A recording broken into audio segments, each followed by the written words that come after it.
Hi friends, ఈ video ending వరకు వినండి. ఓ తల్లి కొడుకు ఒక ఇంట్లో ఉంటారు.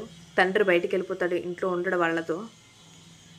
అయితే ఆ తల్లికి ఆ కొడుకు అంటాడు, అమ్మ రేపు నీ పుట్టినరోజు కదా, నీకు చాలా మంచి గిఫ్ట్ ఇస్తాను, చాలా పెద్ద సర్ప్రైజ్ అని చెప్తాడంట రాత్రి పడుకునే ముందు.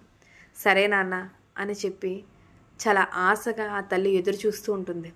తెల్లవారు ఎప్పుడవుద్దా, నా కొడుకు ఇంత మంచి గిఫ్ట్ ఎప్పుడు ఇస్తాడా, ఏమి ఇస్తాడా అని ఎదురు చూస్తుంది. తెల్లవారు లేచి తలుపు తెరిచేసరికి ఆ కొడుకు శవం కనబడుతుంది. ఏం చెయ్యాలో, అసలు ఏంటిదంతా అని ఆ తల్లికి అస్సలు ఏమీ అర్థం కాలేదు. కానీ ఆ అబ్బాయి చేతిలో ఒక లెటర్ ఉంది. అమ్మ, నేను పుట్టానందుకే కదా నా తండ్రి వెళ్ళిపోయాడు నిన్ను వదిలి. నా వల్లే ఎప్పుడు బాధపడుతున్నాను అని చెప్పి బాధపడుతుంటావు కదా, నా వల్లే ఈ దరిద్రం అని ఎప్పుడు ఫీల్ అవుతుంటావు కదా.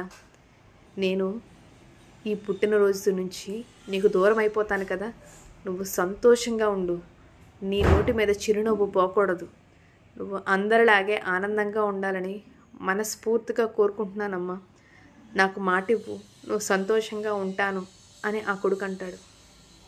కానీ మీకు వచ్చే కోపం వల్ల, పిల్లలకు అనే మాటల వల్ల వాళ్ళకు ఉండే ప్రభావం మీరు తెలుసుకోండి. ఆ పిల్లలు ఎంత బాధపడుతుంటారో ఆలోచించి మాట్లాడండి.